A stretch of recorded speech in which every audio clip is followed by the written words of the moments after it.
अस्सलाम वालेकुम, कैसे हैं आप सब लोग। अच्छा, अभी बात की कॉन्शियस माइंड की और सबकॉन्शियस माइंड की, तो अब हम बात करते हैं फ़ियर की। अच्छा, फ़ियर एक बहुत बड़ा नेगेटिव बिहेवियर होता है और ये तमाम ह्यूमन बीइंग्स में होता है जो कि इस अर्थ पे होते हैं, क्योंकि आप मल्टी डायमेंशनल नहीं होते हैं या अभी उस पोजीशन में नहीं होते हैं कि आप फ़ियर को रिमूव कर सकें। ठीक है, तो जब आपकी हायर डायमेंशंस में जाते हैं या आपका सबकॉन्शियस लेवल बताता है कि समथिंग इज़ रॉन्ग, ठीक है, आपका ये बिहेवियर कहीं ना कहीं आपको रोक रहा होता है बहुत सारी चीज़ों से। फिर आपकी अपनी अजम्पशंस होती हैं या आपके अपने सबकॉन्शियस में ये चीज़ चली जाती है कि कुछ अगर मैंने ये काम किया तो कुछ ना कुछ गलत होगा, या कहीं ना कहीं आप नॉन सिक्योर फील कर रहे होते हैं। और ये बेसिकली आपको बहुत ज़्यादा सोसाइटी की तरफ से मिलता है या आपको अपने फैमिली बैकग्राउंड की तरफ से मिलता है। ठीक है, तो फ़ियर को बेसिकली रिमूव करना होता है, क्योंकि ये बहुत बड़ा नेगेटिव पैटर्न होता है और ये बेसिकली आपके सबकॉन्शियस के अंदर होता है और बहुत डीप डाउन कहीं छुपा हुआ होता है और आपके ये एक्शन में नज़र आ रहा होता है, तो बहुत डेप्थ में होता है। तो बीइंग ए स्पिरिचुअल पर्सन, जब मैं अपना एक्सपीरियंस बताऊं, क्योंकि मैं तो बिल्कुल जो है वो I am a very different person, क्योंकि मैं हूँ स्पिरिचुअल। तो spiritual people can not have any kind of fair. ठीक है ना, तो अगर मैंने थोड़ा सा भी फेयर रखा तो मुझे इसका कारमा मिलेगा।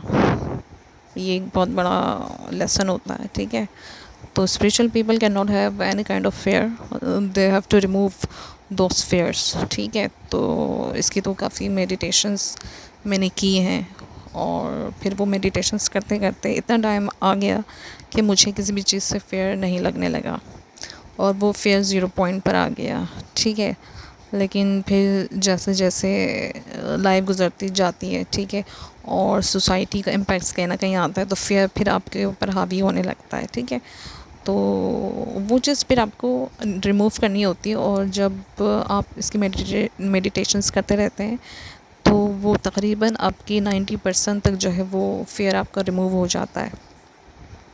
ठीक है, तो बहुत ज़्यादा फेयर हो, ये आपके लिए बहुत ज़्यादा ख़तरनाक बात है और ये हमारी सोसाइटी में बहुत ज़्यादा है।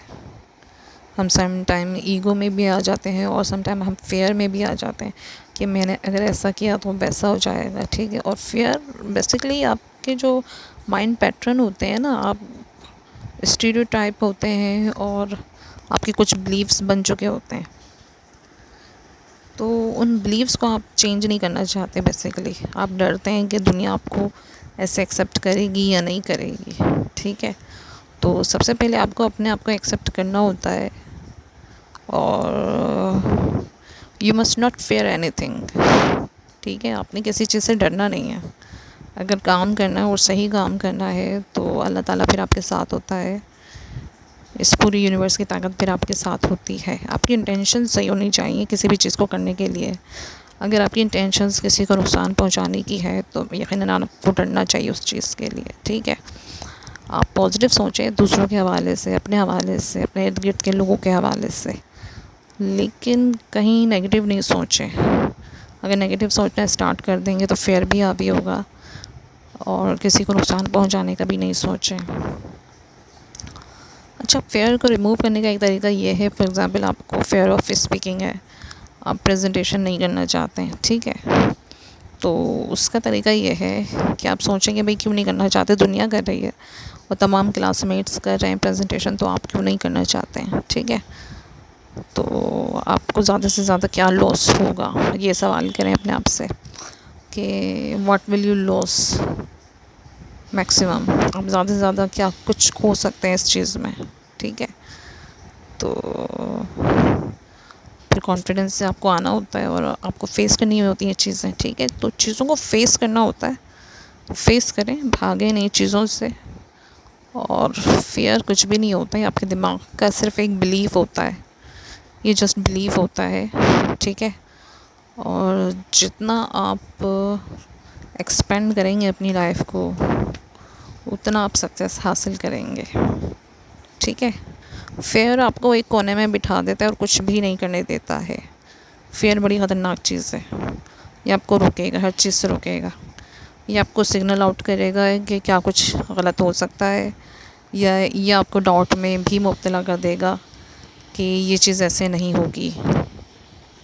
ठीक है, तो आप करें और लड़ें इस दुनिया से कि मैं ये करूँगा। मैं भी देखता हूँ कौन आता है मेरे रास्ते में, या कौन कौन जो है वो ऑब्स्टिकल्स लाता है। किसी भी काम को करेंगे तो ऑब्स्टिकल्स तो आते हैं। ठीक है, ऐसा नहीं कि साफ़ सुथरा रास्ता आपको मिल जाएगा और हर चीज़ आपको तश्तरी में रख के पेश कर दी जाएगी, ऐसा कभी नहीं होता है। ये इस तरह यूनिवर्स काम नहीं करती है। ठीक है, जब आप अच्छा काम करने जाते हैं तो उसके साथ फिर बुराई भी मिलती है। ठीक है, तो ये बेसिकली यूनिवर्स का बैलेंस होता है। ठीक है, तो फेयर की मेडिटेशंस आती हैं। अगर अपने फेयर को 0 पॉइंट पर ले आते हैं तो आप बहुत कुछ कर सकते हैं, बहुत कुछ अचीव कर सकते हैं। ठीक है, वेल, थैंक यू।